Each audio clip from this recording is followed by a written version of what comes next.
नमस्कार दोस्तों, स्वागत है फिर से एक और नए वीडियो में। तो आज के इस वीडियो में हम लोग देखने वाले हैं आप लोगों का मॉर्निंग असेंबली का कंटेंट, जो कि रहेगा दिनांक 11/11 मंगलवार यानी कि 2025 का। तो चलिए हम लोग वीडियो को शुरू करते हैं, और चैनल पे नहीं होता सब्सक्राइब कर लीजिएगा। और व्हाट्सएप ग्रुप का लिंक डिस्क्रिप्शन बॉक्स में दिया हुआ है, और अगर जेक बोर्ड से जुड़ा कोई भी अपडेट जानना हो तो व्हाट्सएप ग्रुप में जुड़ जाइए। चलिए हम लोग देखते हैं आज का सुविचार। तो सुविचार में दिया हुआ है, यहाँ पर आप लोगों को दिया हुआ है, दूसरों के लिए जिया गया जीवन जीवन ही सार्थक जीवन है। Only A life lived for other is a life worth while. अब हम लोग देखेंगे आप लोगों का आज का मुख्य समाचार। तो यहाँ दिया हुआ है अंतर्राष्ट्रीय स्तर से समाचार में दिया हुआ है, इसमें अमेरिका में सरकारी शटडाउन जल्द खत्म होने की उम्मीद, सीनेट ने बिल को दी मंजूरी, ट्रंप के तेवर नरम।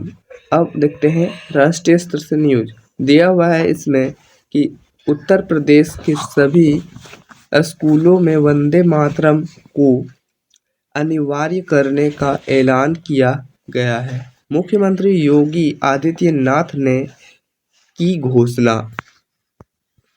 और दिया हुआ है राज्य स्तर से समाचार में, यहाँ पर दिया हुआ है इसमें कि झारखंड में शीतलहर का अलर्ट, 10 से 12 नवंबर तक 6 जिलों में कड़के की ठंड की चेतावनी।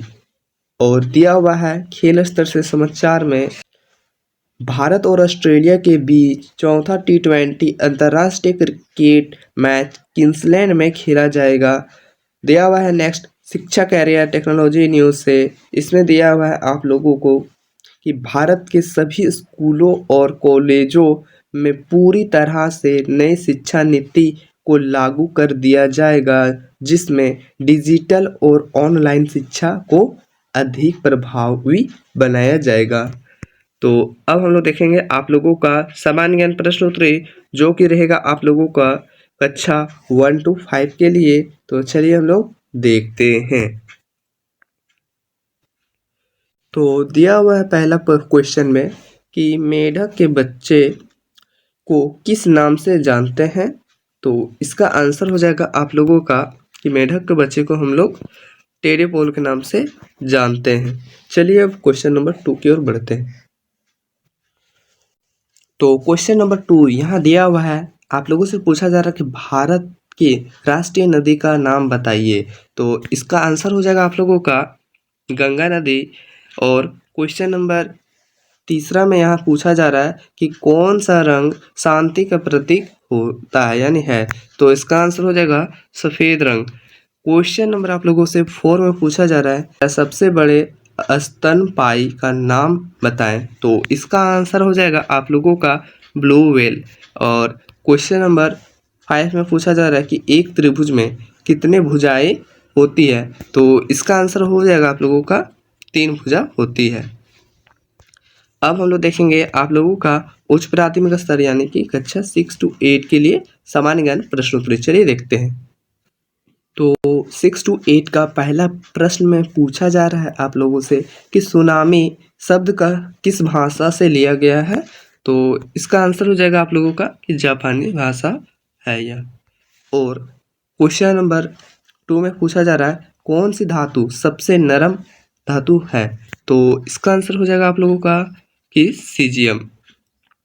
तो अब देखते हैं क्वेश्चन नंबर 3 दिया हुआ है, भारत के किस शहर को स्वर्ण मंदिर का शहर भी कहा जाता है। तो इसका आंसर हो जाएगा आप लोगों का अमृतसर को कहा जाता है, जो कि पंजाब में है। और क्वेश्चन नंबर 4 में पूछा जा रहा है कि हमारे शरीर में कौन सा विटामिन तेजी से बनता है। तो इसका आंसर हो जाएगा आप लोगों का विटामिन डी, जो कि बहुत तेजी से बनता है। और क्वेश्चन नंबर 5 में दिया हुआ है, दिल्ली से पहले भारत की राजधानी कौन सा शहर था। तो इसका आंसर हो जाएगा कलकत्ता। अब हम लोग देखेंगे आप लोगों का माध्यमिक स्तर यानी कि कक्षा 9 to 12 का प्रश्न है। चलिए इसको भी देख लेते हैं। तो माध्यमिक स्तर कक्षा 9 to 12 का पहला प्रश्न में यहाँ पूछा जा रहा है, झारखंड के किस एकमात्र जिले की सीमा उत्तर प्रदेश को छूती है? तो दोस्तों इसका आंसर हो जाएगा आप लोगों का, इसका आंसर हो जाएगा गढ़वा। क्वेश्चन नंबर 2 में पूछा जा रहा है, सबसे पहला कंप्यूटर का नाम क्या था? तो इसका आंसर हो जाएगा आप लोगों का ENIAC, यानी कि इसका फुल फॉर्म हो जाएगा इलेक्ट्रॉनिक न्यूमेरिकल इंटीग्रेटर और एंड कंप्यूटर। तो क्वेश्चन नंबर 3 में दिया हुआ है, स्पर्श रेखा किस खेल से संबंधित है? तो इसका आंसर हो जाएगा कबड्डी। अब देखते हैं क्वेश्चन नंबर आप लोगों से 4, मुगल काल में सर्वप्रथम किस शहर में अंग्रेजों ने अपना कारखाना स्थापित किया? तो इसका आंसर हो जाएगा आप लोगों का सूरत, जो कि गुजरात में है। और क्वेश्चन नंबर 5 में पूछा जा रहा है, नेशनल साइंस डे कब सेलिब्रेट किया जाता है? तो इसका आंसर हो जाएगा आप लोगों का 28 फरवरी। चलिए अब हम लोग देखते हैं आप लोगों का नेक्स्ट। आज का महत्वपूर्ण दिवस यहाँ दिया हुआ है। तो महत्वपूर्ण दिवस में दिया हुआ है 11 नवंबर को राष्ट्रीय शिक्षा दिवस यानी कि नेशनल एजुकेशन डे के रूप में मनाया जाता है, जो भारत के पहले शिक्षा मंत्री मौलाना अब्दुल कलाम आज़ाद की जयंती के उपलक्ष्य में है।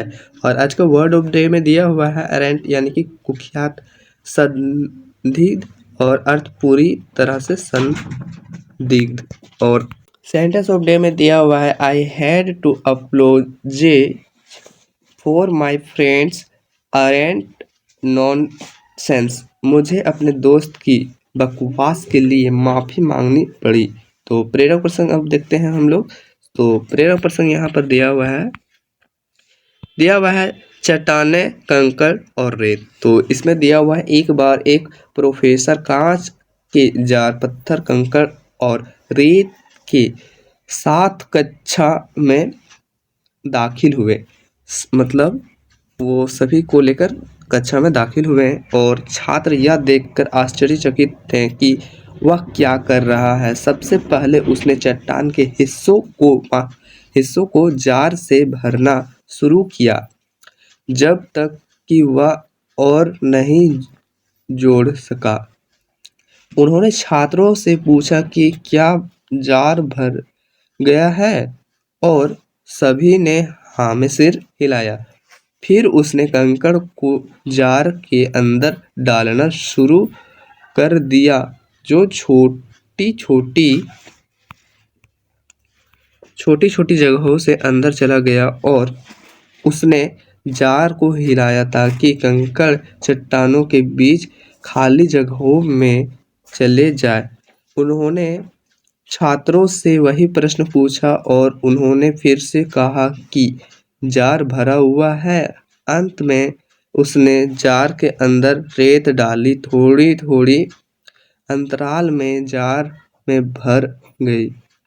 प्रोफेसर ने समझाया कि इसी तरह आपको जीवन में प्राथमिकताएं तय करनी चाहिए। चट्टान आपके परिवार की तरह है, जबकि कंकड़ आपके करियर की तरह है, जबकि रेत जीवन में सबसे कम प्राथमिकताओं और अनावश्यक झगड़े और अहंकार की तरह है। यदि आप जार पर पहले रेत डालेंगे तो यह आसानी से भर जाएगा और चट्टानों तथा कंकड़ के लिए कोई जगह नहीं बचेगी। कहानी की नीति, आपको जीवन में अपनी प्राथमिकताओं को पहचानना चाहिए और जीवन के अनावश्यक पहलुओं पर अपना समय और प्रयास बर्बाद करने के बजाय उन्हें पूरा करने की दिशा में काम करने के लिए एक अच्छी रणनीति विकसित करनी चाहिए। तो आज का वीडियो यहीं पर एंड होता है। वीडियो पसंद आता है तो लाइक कीजिए, अपने दोस्तों के साथ भी शेयर कीजिए। मिलते हैं किसी नेक्स्ट वीडियो के साथ।